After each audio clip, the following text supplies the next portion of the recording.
Got it. Wonderful, great. I'm going to go ahead and get started. So with the passing of the Witchcraft Act of 1563, Scotland made witchcraft, or the consulting of witches, a capital crime in early modern Scotland. The last recorded case and trial of witchcraft was in 1706, but it wasn't actually repealed until the Unified British Parliament of 1736. Over the course of these almost 2 centuries where witchcraft was secularly prosecuted and punished, approximately 4,000 witches were formally accused and 2,500 were executed. These statistics show that the Scottish witch hunt was actually one of the most severe in Protestant Europe. Scotland had approximately 2.5 executions per 1,000 of the population, which is about 5 times the greater European average. So if you see here, the cases started mainly after 1589, which is where the majority of these cases begin. There's a tendency for cases to cluster into short bursts. So as you can see here, there are 5 peaks of intensity, what we refer to as panics. Here in 1590 to 1591, again in 1597, 1628 to 1631, 1649 to 1650, and then again in 1661 to 1662. And as you can see here by my infograph, this is a list of all of the numbers indicate the accusations in Dundonald versus that of Scotland at large. So as you can see, there weren't a lot of cases actually in Dundonald, but that's fairly typical of Scotland. Actually, somebody in Scotland, although 4,000 sounds like quite a big number, but over 200 years, excuse me, that actually didn't come to that many overall. So what you can see is that people could live and they could die without ever having a witch accused in their community or executed at all, or maybe just having one, and it was quite a blip on the radar. So as you can see here, that Dundonald tended to actually follow these panics instead of precede them or occur during them. So as we can see here, they had a greater amount in 1604, so they had 4 accusations, and then 1 in 1605, and then again in 1608, and then 2 and 5 in 1629 and 1631, which is pretty squarely in that fourth panic period. So who were these witches of Scotland? Scottish witches were approximately 85% female, which is more so than the greater European average. This was a fairly misogynistic witch hunt in Scotland. They tended to also be of later middle age. 22% were in their 30s, 41% were in their 40s, and 13% were in their 50s. And because a woman aged over 40 was probably in her community already seen as fairly sufficiently old, with fertility ceasing and the visible changes of aging beginning, especially due to the nutrition available at the time and the heavy toll of the work, that would have been even more clear that in the stereotype of the witch being so clearly of a more elderly woman, it's very clear about why these witches tended to be of later middle age or sufficiently old. Most convicted witches were also considered poor for their communities. They weren't always sufficiently poor as they were like marginal vagrants, but the confiscation of their goods only met a fraction of the cost of their trial. It definitely wasn't economically in these communities' benefit to be accusing these witches. Witches also tended to be older because of the time it took to set up a reputation. It took multiple acts of what's one accused as what one would have considered witchcraft to end up at an official accusation. So it took multiple moments of cursing. It took multiple moments of misfortune to lead up to the final tipping point where someone makes a formal accusation. So what we see is that can take place over 20 or more years, and it often does. Data on marital status and socioeconomic status of these witches is unfortunately quite fragmentary, but the general impression that we tend to get is that most Scottish witches were actually typical members of their communities rather than marginal vagrants. They were pretty typical of lower socioeconomic status, but were quite involved in their communities. Why did these accusations occur? So the first, and what I would consider probably the foremost theory, is that of the charity denial. So as we discussed, these witches were sufficiently poor, but they definitely weren't vagrants. They weren't homeless. They were enmeshed in this community and what we call the reciprocal kind of the reciprocal needs of the community, in which one would ask another to provide them goods, because everybody was living on this marginal poverty line. And so if I was needing of potatoes, I would ask my neighbor, but then she is needing of milk, so then she would ask me, and we would constantly be reciprocal in that way. That kind of kept the community on a teetering. And so when things tended to go wrong, that could take the entire community out of flux.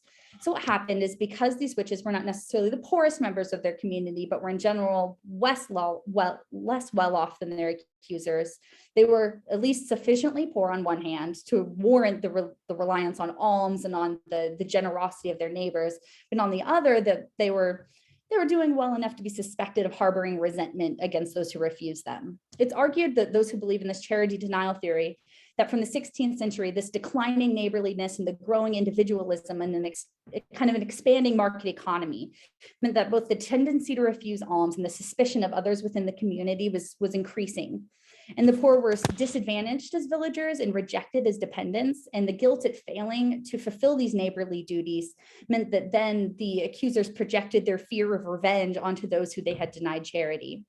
Under this interpretation, witchcraft accusations and anxieties were seen as the consequence of village tensions and social guilt and the refusal of charity, which had commonly been expected in medieval times. Conflict in the peasant community about the bare necessity tended to give rise to rumors, threats, and often these open accusations. It's this quarrel and misfortune that would occur. So two people would argue about whatever, it doesn't really matter what it is, and then later somebody's cow would die, and they would blame it on the other person that they had been arguing with, because clearly they were harboring some sort of resentment that led them to curse their cow and thus hurt their family and hurt their livelihood in a very significant way. Many disputes actually occurred within these patterns of women's work, because you see women doing the majority of these accusations. So dairying, childcare, ale brewing, and the kind of verbal work negotiating with other households.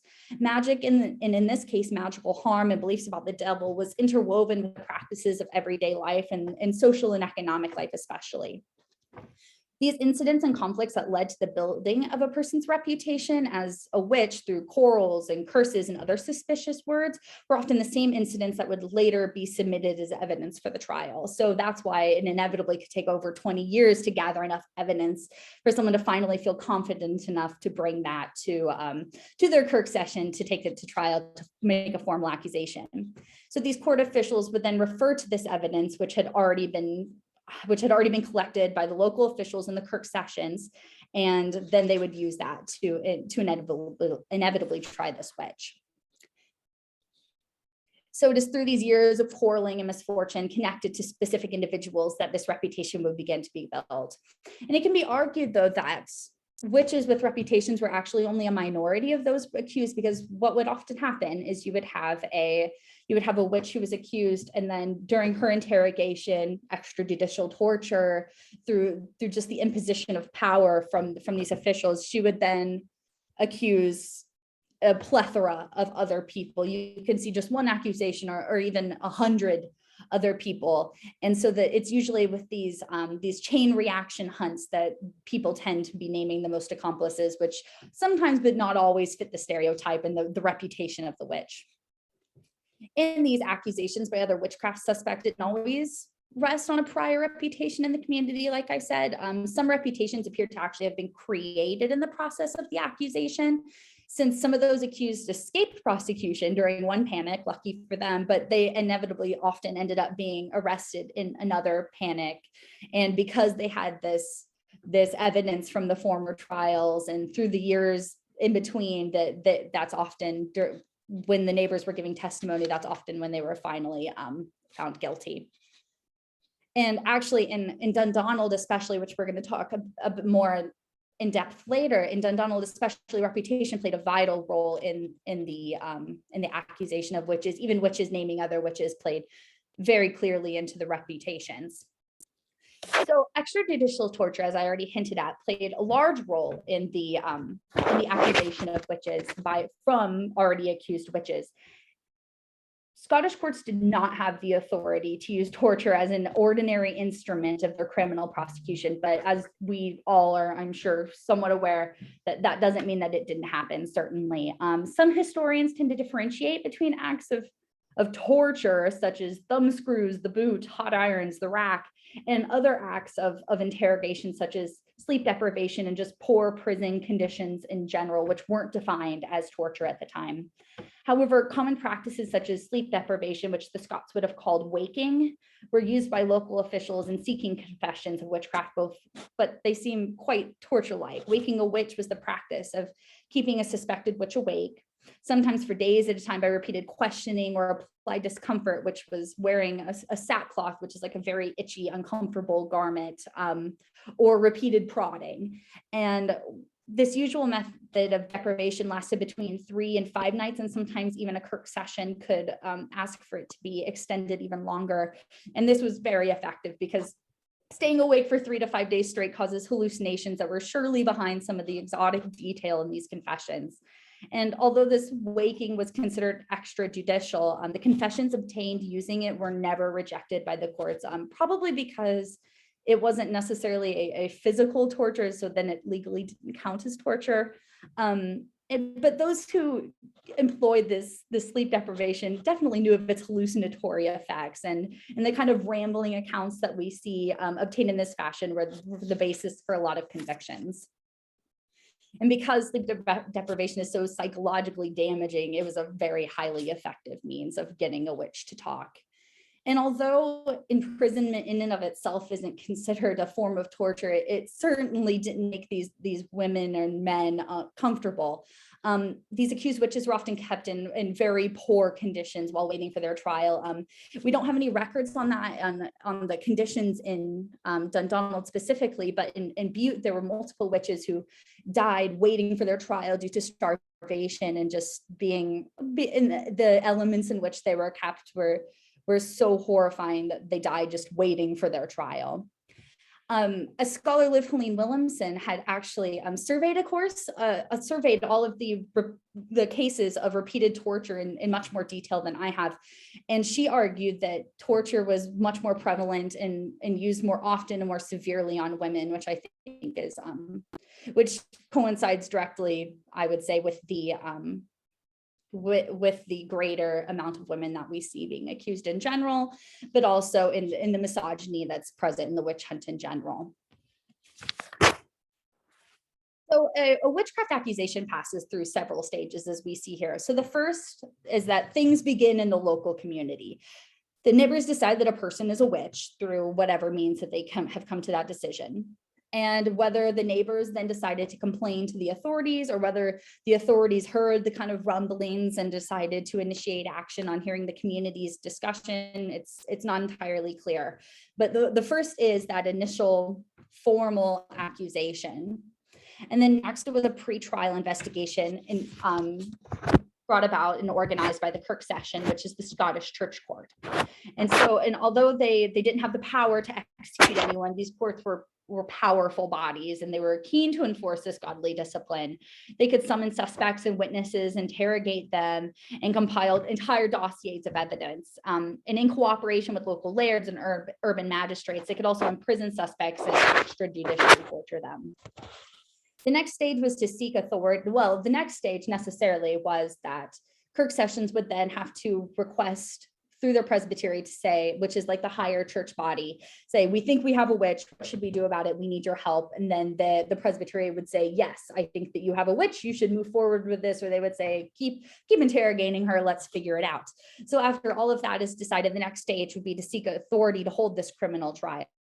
Here, the Kirk session would have the involvement of the local lairds, the urban magistrates, and usually they would assemble a small group of influential property laymen in the area who would submit this dossier of evidence to the Privy Council in Edinburgh, which is the central coordinating body for the government. If the council thought that the evidence was sufficient, they would grant what was called a commission for justiciary, which authorizes this group of laymen to constitute themselves as criminal judges and to convene in the court and name to try the suspects.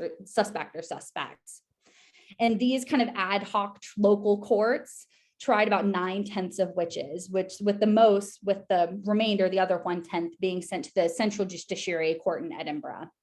Local courts usually like these convicted. The Justiciary Court actually had a higher acquittal rate. This could be because it was more professional, because it was out of Edinburgh and these were even more wealthy, even more property laymen, or because the Privy Council tended to send trickier cases to it, or both. Or as I would argue, these men in the Justiciary Court in Edinburgh had less skin in the game. If you are living in the community with an accused witch, you're more likely to be a little bit more critical of the evidence, and you're not, or as they would say, thou shalt not suffer a witch to live. And so certainly they would want to err on the side of caution and not allow a witch to live, to continue to live in their community, whereas the Justiciary Court was likely a bit more critical of the evidence. The activities of these witch hunting committees were very costly. And as a rule, the accused and their relatives were supposed to not only pay the expenses of the trial, but also the extra legal investigations of these committees. If confiscations didn't cover all of the costs, which most of the time they didn't, the village community itself had to pay. Some villages who had extensive hunts introduced what was called a witch tax in order to finance these committees. And so it definitely didn't financially benefit a community to accuse a lot of witches. In either court, the local property layman would then deliver a verdict. If they convicted, the witch was usually sentenced to be strangled at the stake and then have his or her body burned. And so I would like to talk a little bit about the sources that we use to investigate Scottish witchcraft, or especially what I use to talk about witchcraft in Dundonald. So the first of which is that is what you see on your left is the standard Kirk session record. And so the Kirk session record was the Kirk session minute book, which is the church court. And strictly speaking, this was a record that was the meeting of the Kirk session and its role as a court. But since most of the Kirk session's business was transacted at the Kirk session meetings, it was also included accounts of poor relief, lists of parishioners for other various purposes, certificates, some baptisms, marriages, burials, but most importantly, it kept these disciplinary proceedings. And as you can see, these records aren't for the faint of heart. They certainly take a great deal amount of paleography to be able to deal with. Fortunately, Donald's Kirk session records for the 17th century are published. So if you're able to get your hands on that, you're certainly fortunate, because while these records are in incredible state, the handwriting is certainly difficult. The next is the Ancient Criminal Trials of Scotland by Robert Mccarron. And this section, while definitely a treasure trove, is highly subjective, because as we said, only 1/10 of cases were actually sent to the higher courts. So they tend to be based a large extent on the spectacular, the curious, and can't be really regarded as an undistorted representation of what witchcraft looked like in early modern Scotland. Now, to turn our attention to Dundonald, I'm going to start by talking about one particular case, and then all of the cases that sort of came out of that, the kind of accusation chain reactions that tend to happen. So in 1605, a 48-year-old man named Patrick Lowry was accused of witchcraft. He was accused of being a warlock and tried actually by the Central Justiciary Court in Edinburgh. His first accusation was that he attended a witches' Sabbath on Halloween with 3 other witches in Dundonald. He attended these with notorious, as they said in quotes, witches Janet Hunter, Catherine Tier, and Margaret Dungan. The use of the word notorious and ill-fame, things of that sort, were used to communicate this long-standing reputation without having to provide actual evidence that these accomplices were witches. This is a particularly damning way to demonstrate that someone is connected with these suspect people. The devil appeared to them in the likeness of a woman that he knew from the community named Helen Mcbrune. We don't know much about Helen Mcbrune. It's not clear if she was currently alive or if she had died, but what is clear is that Patrick was trying to distance himself from the devil and from knowledge that he was meeting with the devil. So what he did was said, first of all, I didn't know it was the devil at first, but then it became clear, because what happened was the devil, appearing to him as this woman, gave him a belt. And as she was handing him the belt, he noticed that the hands on either side of the belt were actually appeared like the claws of what he identified the claws of the devil. And so what I would like to show you here on these photos is the different ways that the devil tends to appear. There's no consensus on what people believe that the devil looked like in Scotland at this time. He was certainly a shapeshifter. So oftentimes, this is one of the first cases that I've heard of the devil appearing as a woman, which is quite interesting because he often is quite serpentine, as in the bottom left-hand image, or he can even show up as a wolf-like figure, usually like a dog. And then on the right, it's a man. They usually describe as a man in black with these kind of serpentine hands and claws that appear quite devil-like. But there was certainly no consensus. But this is quite unique that the devil appeared looking like a woman. But Patrick had other accusations against him as well, not only the Sabbath, which was quite notorious. He was accused of raising people from the dead in the kirkyard and then dismembering and desecrating these corpses. He was also accused of bewitching a woman's corn and causing the entire land to become infertile for over 10 years, meaning that this family was unable to sustain themselves through agriculture for over 10 years. He was accused of bewitching cows to produce blood instead of milk, but Patrick certainly wasn't all bad.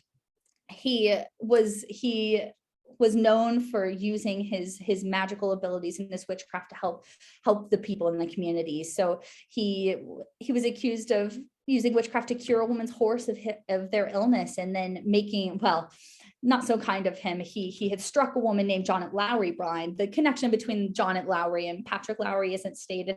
However, it's pretty clear through the last names in this community being this small, they're probably related in some way.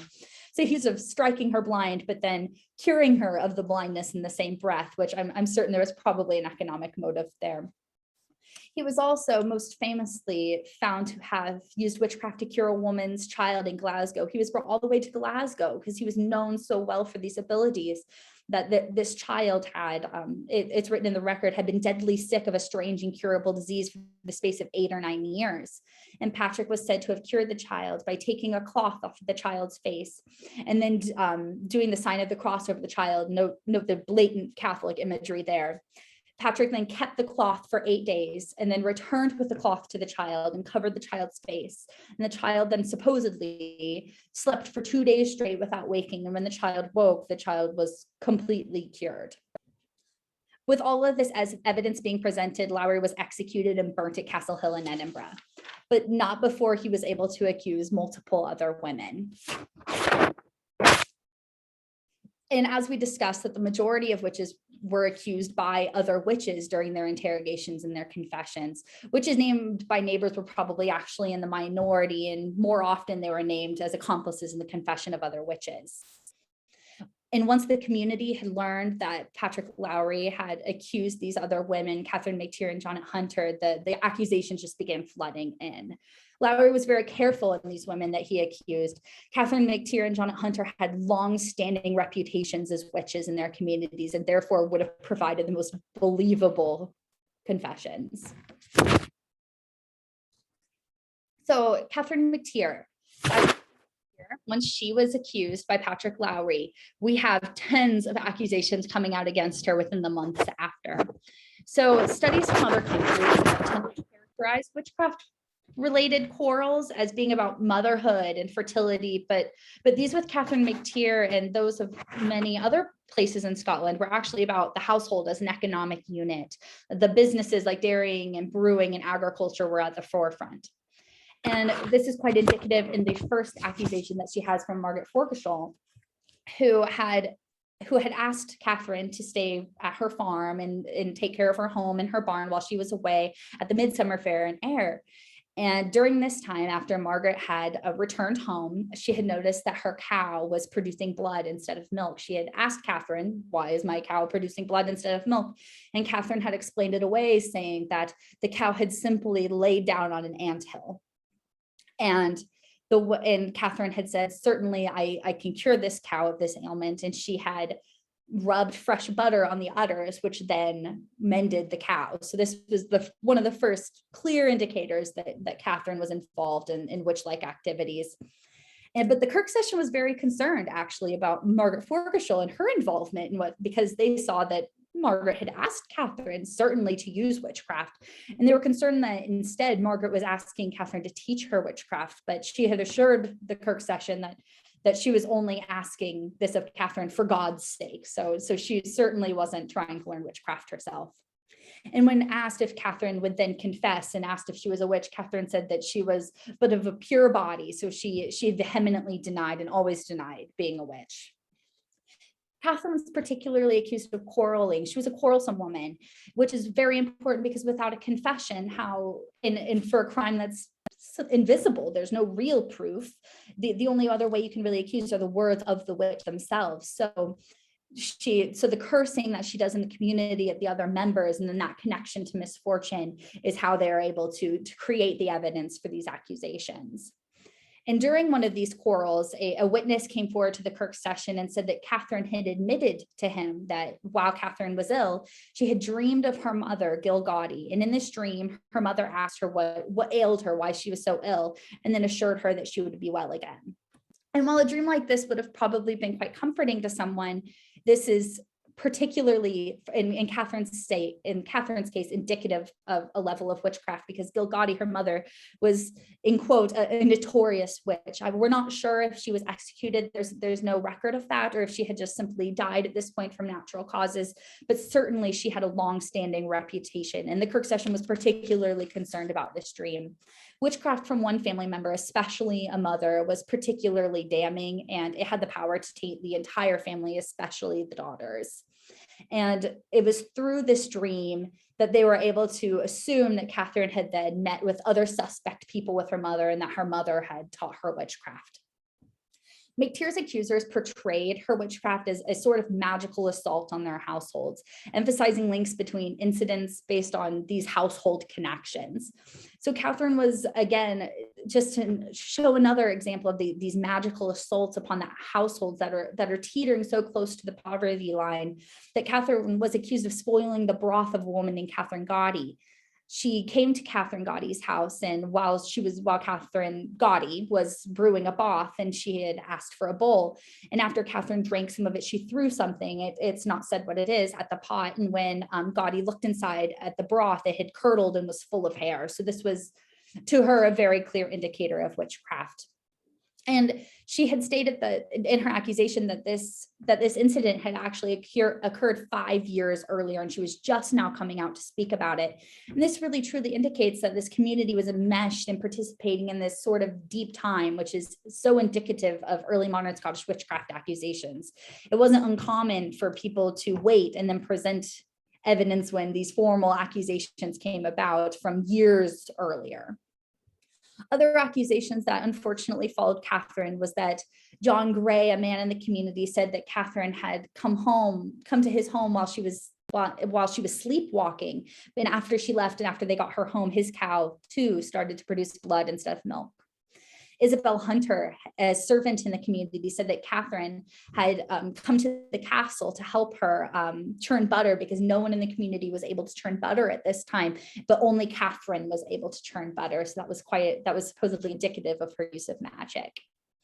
And most damning was the accusation that she killed a woman named Giles Boyd with witchcraft, because Catherine had happened to touch her a couple of days before she became ill and told her that she would not live long. And then within a couple of days, she had died after that. Catherine was sufficiently poor and enmeshed in this kind of economy of mutual favors in her community, thus the kneading of the broth and the helping with the churning of the butter. Many of her accusations support this charity refusal theory, and that the magic was a supposed retaliation of the denial of household goods. For example, Catherine had been refused meat and milk by one member in the community, and later Catherine, and my assumption would be in kind of a peace offering, had went to Castle Hill and had gathered herbs and decided to make herbed water for them in Bannocks. And she came to their home and to their farm and sprinkled the herbed water on the family's cows to, as she said, to keep Patrick Lowry from bewitching them. And then she gave him the rest of the food and went on her way. But after Catherine left, supposedly the cow produced only water and not milk. And they then testified that they saw Catherine and Patrick together, which was very damning considering he had just been executed for witchcraft. Witchcraft harm was experienced in Dundonald as this sort of intimate violence. Mccarron knew her victims very well. They were all fellow community members. Very few witches in Scotland were accused of like large scale harms, such as hailstorms or drought or natural disasters, plague, famine.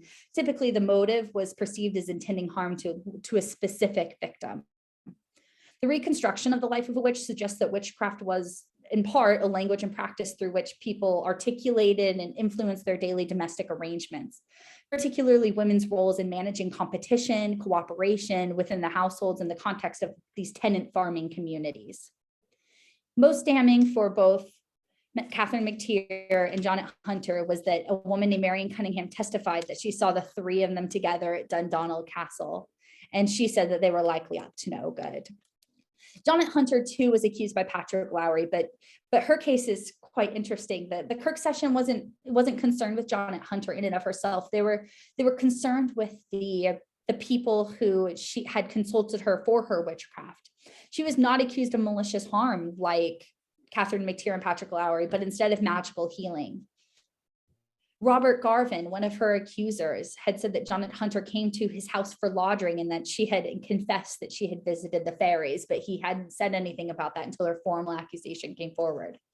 A man named John Muckle confessed that he had asked Hunter to cure the disease of one of his children, and that Janet took the milk from a black cow specifically, and then she mixed it with meal and peas to feed the child. It's not stated if the child was cured, but the overall impression was that she was successful. Now, the Kirk session wasn't concerned about the magical healing of Janet Hunter specifically. They were concerned with the fact that Muckle had consulted with her for these abilities. And he was found guilty by the Kirk session of consulting with a witch. And he was forced to repent by standing barefoot in linen cloth publicly in the Kirk session in front of all of his community and the other parishioners. Most of these people listed in the blocks below that had accused Janet Hunter were all found guilty and repented in the same manner as Muckle. What's clear is that with the case of Janet Hunter, it was that people were not accused of witchcraft simply because of their knowledge of healing. Some of those who were investigated for healing using magic were accused of these lesser offenses of charming, but weren't actually tried for witchcraft. It was Janet's connection to Lowry and McTeer that caused her to be of concern to the community. And as before, she was more of a benefit.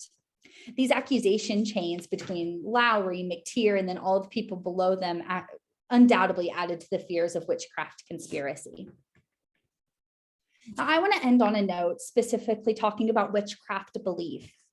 It had, prior to the 1970s specifically, been that witchcraft beliefs were dismissed as irrational, and they had been explained away as kind of secondary consequences of some genuine, real determining condition.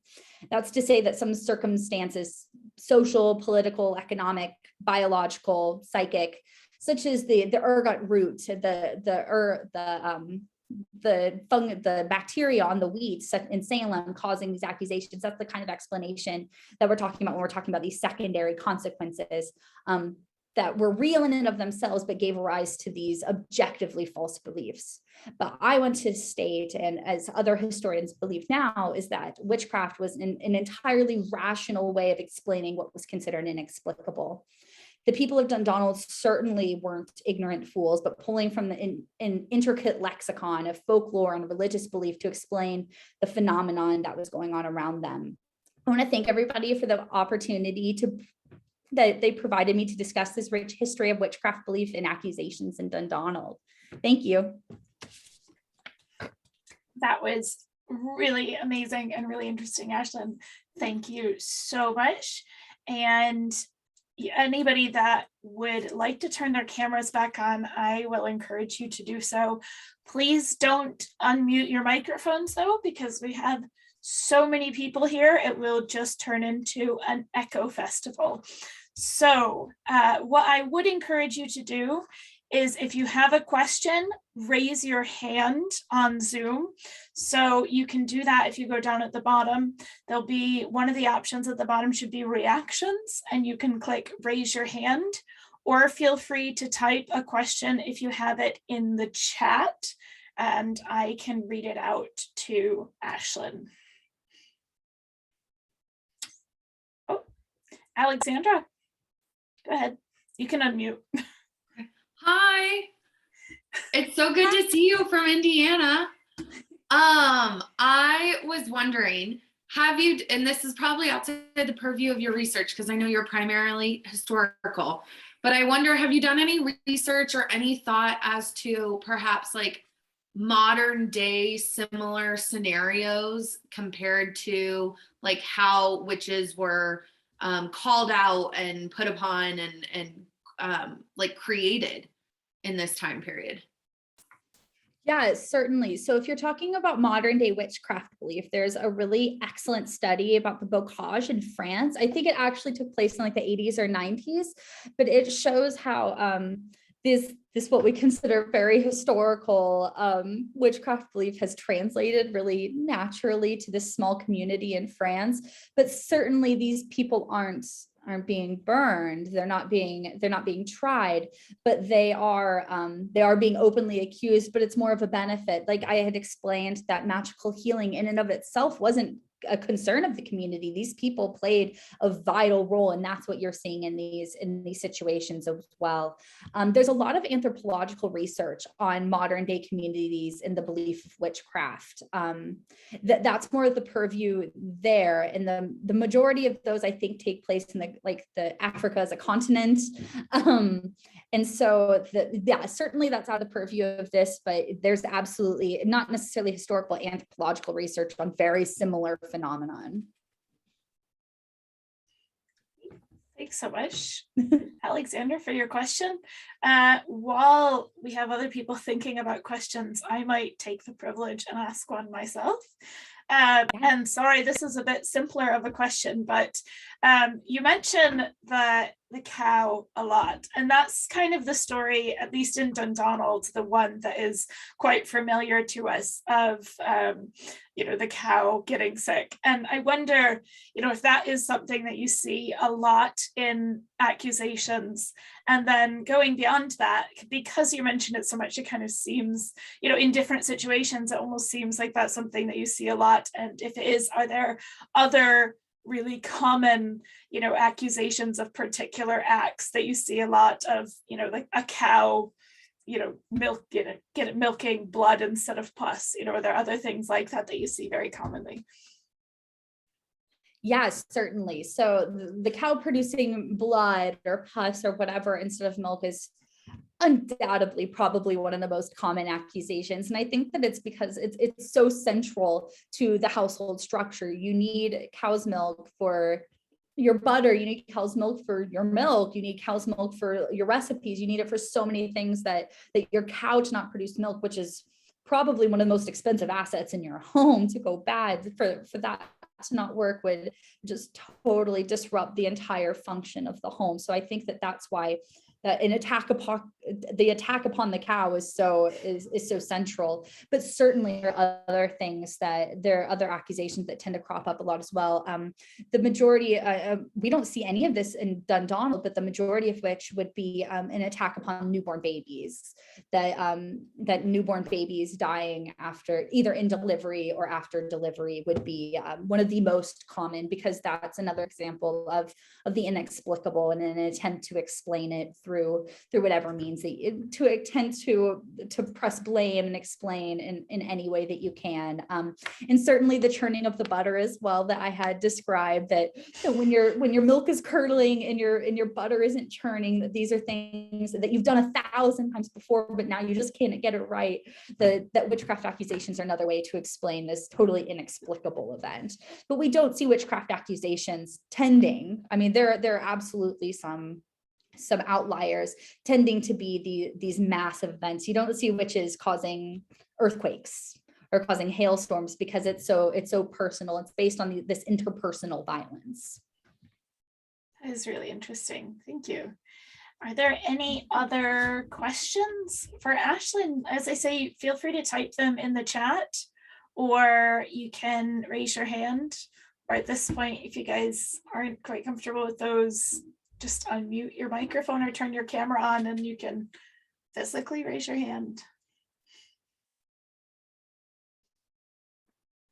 No? Oh, Philippa, go ahead. Can you unmute your microphone? Hi, thank you very much for the talk. Very interesting. I'm very interested in James VI and his attitude towards witchcraft, and his, for a highly intelligent man, it's almost an irrational obsession he had with witchcraft. And I was interested to see that the first peak you described at the beginning of the talk, was just before he only 10 years or so, I think, before he came down to England to rule England as well as Scotland.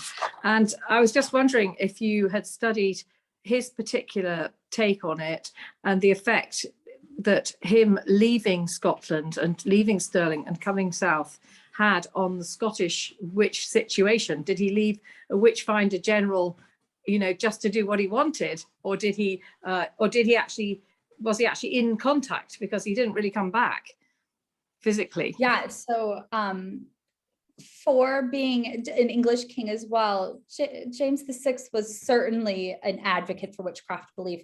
So you're exactly right. I almost talked about this, but I decided I didn't have time, that these peaks do coincide with this moment, with the first peak coincides with this moment with James VI. So what it actually was it coincides with this North Berwick witch trial. And so what happened was he was bringing his bride home from Denmark to marry her after marrying her. And there was a horrible storm at sea, and he decided that witches had to have created this. And so then he writes his Daemonology, and we have the North Berwick witch panic and these huge witch trials that were highly publicized.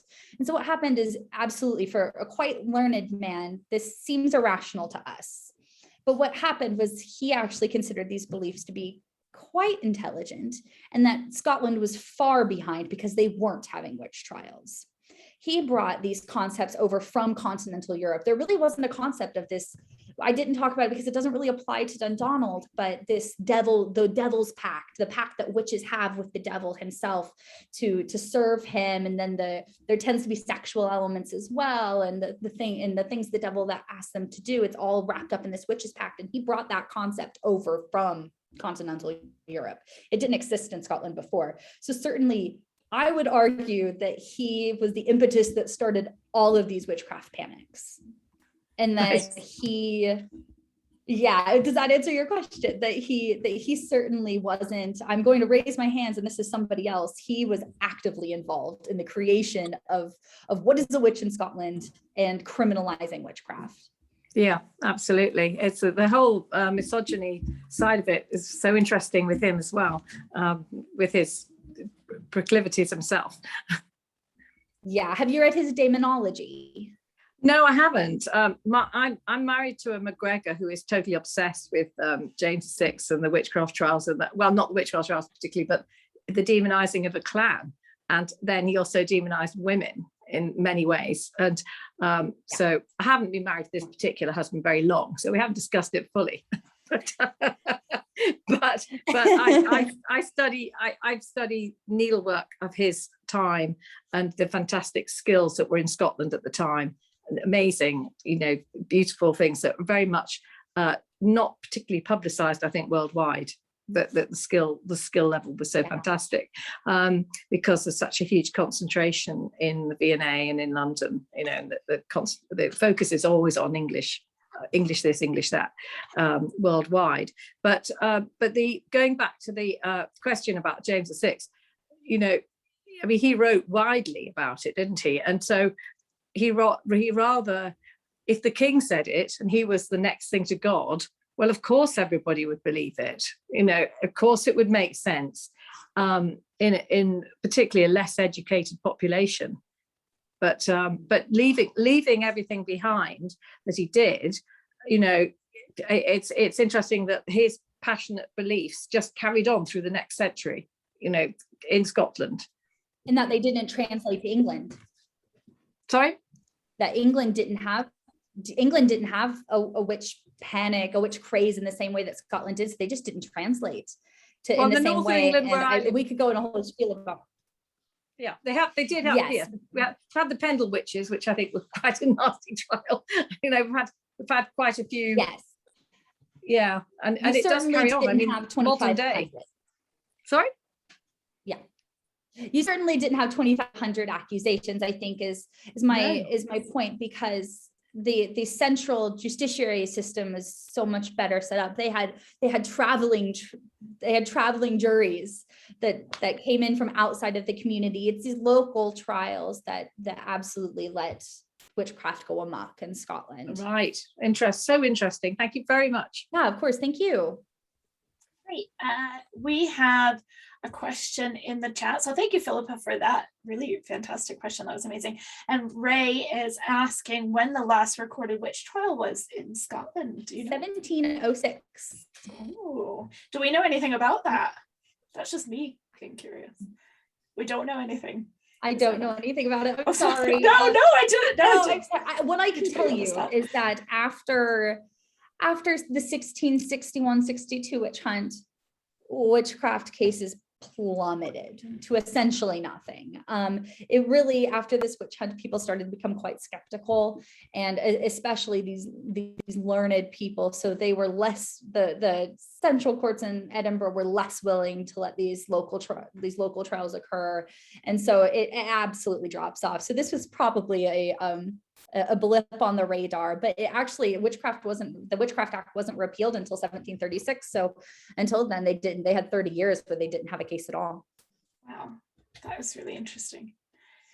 Great. Is there anyone else that has a question for Ashlyn before we let everyone go? Is it Ichiro? Hi, Ichiro. Ichiro, yeah. So I have a really minor question. Were there any differences in what types of a community the witch trials were very prominent in? Like, let's say Protestant communities versus Catholic communities? Certainly there were. That's a great question. So almost all of the witchcraft trials take place in Lowland Scotland, which is majority Protestant. Now, we don't know what happened in the Highlands necessarily. There are two theories. One is that we just don't have any documentation because it didn't survive. And the other is that they just didn't occur because the Kirk session, as I explained, was the instigator of the interrogations and the whole trial process. They didn't occur up in the Highlands. So the Kirk session didn't take hold, and Protestantism didn't take hold in the Highlands in the same way. So there certainly weren't as many cases. So yes, it is majority Lowland Scotland, majority Protestant, and it happened mainly in small towns. You don't really see it in these large urban centers. Certainly there were some cases in these larger urban centers, but what's really important are these connections between people, and that those only occur really strongly in these smaller towns where the entire community is enmeshed in this economy of mutual favors and in discussing with talking with each other every day. So you don't have in larger cities, you don't really have as many opportunities for big arguments, for big issues, for these feuds that go on for a long time in the same way that you do in these smaller communities. So absolutely, they tended to happen in smaller towns, and they tended to happen in the Lowland Protestant communities. Thank you. That's very interesting. Yeah, that was a very interesting question as well. That's a very interesting answer. Thank you, Joe. Anyone else have a question? Fantastic. Well, thank you so much, Ashlyn. That was fantastic. And we've had some fantastic questions. So I'll give you another sort of virtual round of applause. Thank you so much. And I will just let everyone know that we are making our talks available online, this one included. So if you missed anything and wanted to go back and have a peek at it, it should be up online within the next few weeks. Also, let your friends know, of course, if they couldn't make it tonight. And our next talk will be on Thursday, November 18th at 7 p.m. So same time, same place. It will be Juliette Deport, and she will be speaking to us on how the estates that were forcibly annexed to the crown after the Jacobite rebellions were improved by the crown in the later 18th century. So that should be very interesting. So thank you again so much, Ashlyn. That was fantastic. And thanks so much, everyone, for coming. Hopefully we'll see some of you again next month.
Sorry. Gwen, are you there, or do you want me to kick you out? I don't know if you're actually there or not.